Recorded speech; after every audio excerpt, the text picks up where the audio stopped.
Close enough. Matt says it is meteorological summer starting today, right? Looking out, looks like we're looking at the track this morning. It feels like we've not been talking. Has it been over a week now since we've had the race and things are really cleared out like that? We haven't forgotten just yet, but now that we've moved on to June and a beautiful start on your Monday morning, it feels like we have transitioned right on into summer. Right on into summer. June 1st on a Monday feels like a good time to, you have any goals you want to start? Today's the day. Today's the day. Just a reset. This is a reset, that's right. And summer weather without the humidity, how about that? Oh, yeah. That's even better. Yeah. We get, I think, one more week of low humidity, and then I think it eventually has to... Eventually, all good things come to an end, right? That's right. Yeah. But we do have a good forecast for you today. There's just a small chance for an isolated shower. We have a couple raindrops farther north of Indianapolis right now around Kokomo, good morning around Peru, Monticello, Delphi, Logansport, a couple showers for us. But closer to Indianapolis, we have mostly cloudy skies. There are some breaks out there. See a couple breaks trying to form there around Bloomington. They're on the west side of Indy, even a little ray of pink there just outside of Indianapolis. But I do think overall it is going to be a grayer day today. I mean, you're looking there at Bunker Hill. It is definitely cloudier because we're watching a quick batch of some light showers push on through. We're at 68 though here in the city. It feels pretty good out there this morning. There's no wind. The air's pretty still. It's quiet this morning as you're headed out the door. Most of us are dry right now, but there are a couple light spotty showers farther to the north. These are just drifting south and east over time. We'll take a closer look at a few of these. And also, because the air is drier, there really is no humidity out there this morning.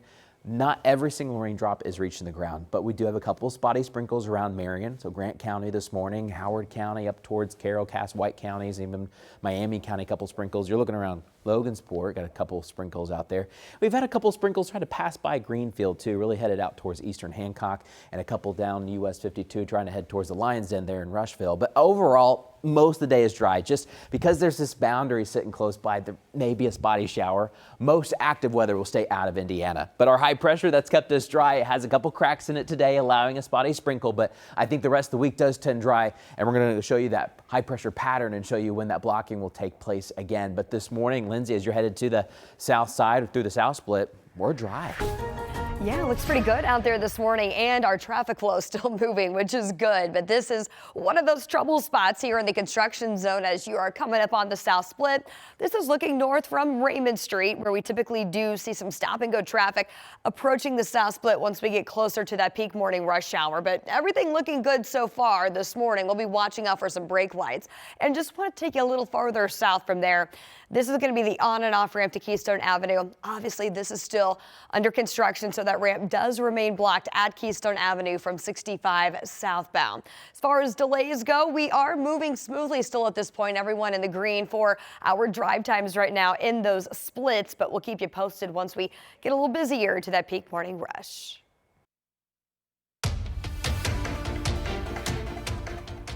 Let's get you back to that breaking news from early this morning. Illinois senators threw a late Hail Mary on this one to try to keep the Chicago Bears in Illinois. They actually passed that bill within the last hour and a half to create a municipal stadium authority in Cook County. Hours past that midnight deadline that they had. Anna Chalker is in studio after literally watching this session unfold live this morning. Anna, where do things stand right now? Well, ladies, it was a 37-17 vote, so it now heads over to the Illinois House. And this was actually a Plan B move that would require the team to finance construction of the stadium on their own. But once all of that happens, it would then turn over to that municipal stadium authority. And it would be specifically for Cook County, Illinois, and municipalities with a population of 70,000 or more. So, for example, that's Chicago or Arlington Heights. And even though the Bears would pay to build, they wouldn't end up owning this. And there is a reason for that, as a public building would pay nothing on property taxes, and that's what the Bears were asking for. It provides a path for the Bears to stay in Illinois and does not appropriate any money to them. That's very unusual when it comes to the construction of stadiums now throughout the nation.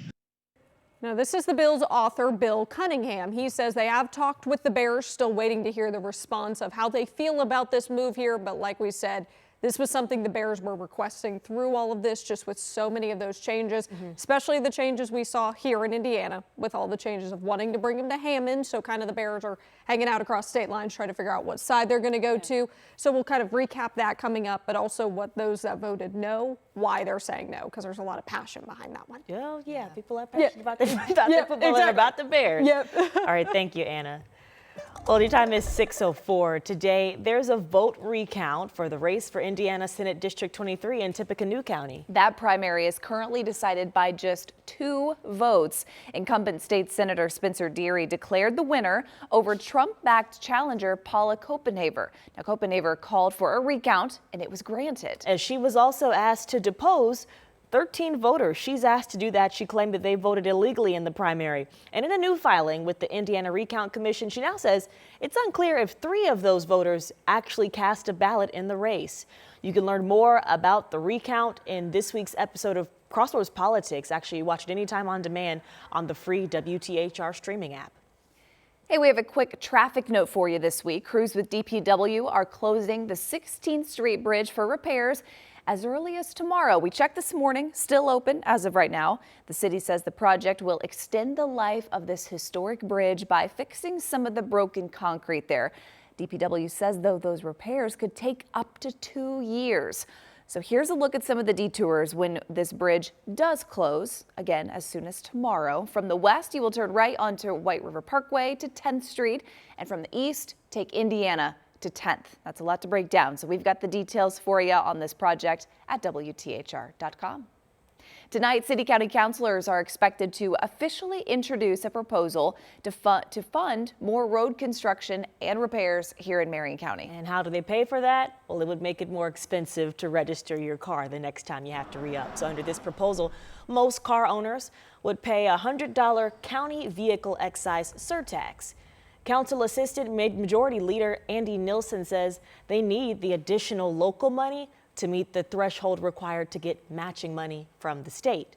We reached out to the mayor's office for his take on all of this, and he says he believes the city can raise the necessary money without raising taxes. Well, Marion County residents, you can comment on the vehicle tax proposal at 3 upcoming meetings. So they will be considered next Tuesday, June 9th. They'll be going before the Administration and Finance Committee and laying things out then. You can also comment on June 11th when this proposal is presented to the Public Works Committee, and then June 16th at the Rules and Public Policy Committee. Also tonight, the council is expected to have a final vote on a proposal to keep counselors' home addresses private. The proposal passed the Ethics Committee last week, and right now counselors must publicly disclose their home and business addresses. But this proposal comes after Counselor Ron Gibson's home was shot at after his vote in favor of a data center. Gibson previously told us the shooting changed his perspective on how much personal information these elected officials should be required to share. This morning, police are investigating a crash along 10th Street in downtown Indianapolis. This happened just outside our station between Meridian and Illinois. And we shared this with you last night as this news was breaking. I want to take you back to the scene around 8:30 last night. When our crews were in the parking lot, we noticed 2 cars involved in that crash. Also, 2 men were carried to local hospitals on stretchers, plus 2 guns in the parking lot.